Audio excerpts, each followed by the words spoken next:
Dr. Phil is unapologetically diving headfirst into the MAGA grift. Watch this clip of him on CNN. Well, Yes. Dr. Phil, I don't want to get too deep into the law here, but it is not uncommon at all for people who are accomplices to crimes, people who have taken plea deals, non-prosecute. That is not uncommon at all for those people to then testify in subsequent trials for their alleged co-conspirators. That's kind of how a lot of these prosecutions work.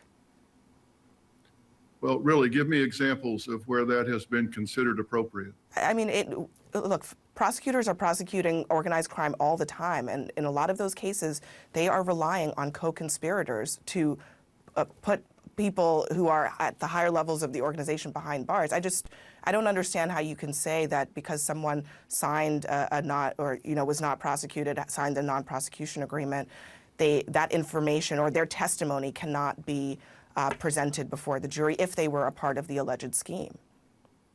Well, you'll have to give me an example to respond to, because I just simply don't agree with that. I think it's not typical for juries to do this. I've spent most of my career It happens in mob that, cases all the time. I give me don't an understand.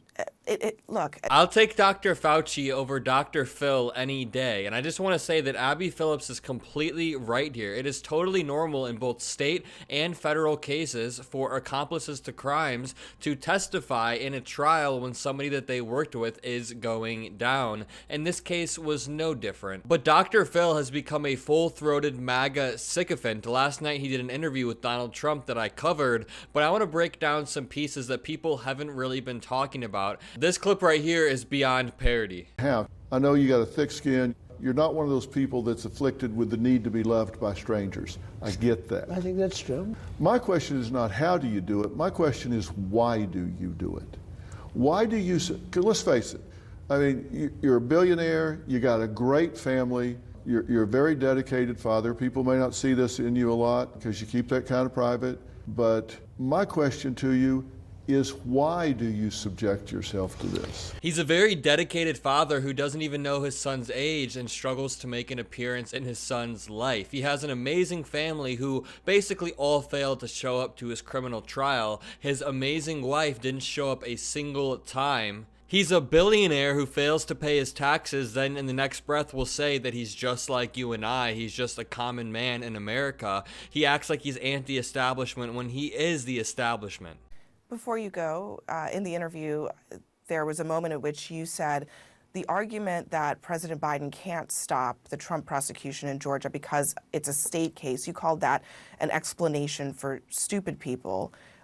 But it is also true that the President of the United States cannot interfere with a state prosecution. That's not how the legal system works. Why is that a position that you're repeating, even though it's very clear that that's not the case? That is not the case in terms of strict law, but I think if anybody believes that parties on either side can't get together and get something done if they want it done, I think is very naive. That's not the way things work. But that's exactly the kind of coordination that frankly, Dr. Phil, there is no evidence of, but you're also saying if that coordination happened, for example, in the hush money case, you would have called that a scandal. So why would President Biden do that in Georgia? Interfere with a state case that he has nothing to do with? I didn't say that about Georgia. Actually, I said that about the case in New York. So you're wrong about that. My apologies, but in the case in New York specifically, I mean, if Biden weighed in to make that prosecution happen, you would consider that a scandal. If he weighed in to make it not happen, why would that not be a scandal? I'm not saying it wouldn't be a scandal, but I'm saying if you really think that party politics don't cross state lines, federal versus state lines, that there aren't meetings and people talk about this and make decisions about what's best for the party, and sometimes that's probably works to the good of the people. Sometimes maybe it doesn't. But if you think that there aren't politics that goes into some of these decisions, I think that would be a naive position. Well, look, all I'm saying is that there's no evidence that that happened one way or I'm another. not saying there is. Well, we agree on that point. Dr. Phil. Okay, first of all, is Dr. Phil advocating for politicians or President Biden to interfere with state courts? Secondly, remember, Dr. Phil is barely a doctor, and he's definitely not a lawyer. Abby Phillips rolled him throughout this entire interview. Watch this clip of Donald Trump talking to Sean Hannity. Of hatred for me is incredible, but all I'm trying to do is lay out the facts. Lay out the facts. We have to have somebody that's sharp and strong, and Viktor Orban, who's a very strong kind of a guy, I guess. They call him a strong man. Oh, Trump likes, I don't like strong men or hate strong men. He's leading a country. He's a strong leader. He's the Prime Minister of Hungary. He said the only way we're going to solve the problems of the world, you got to bring Trump back.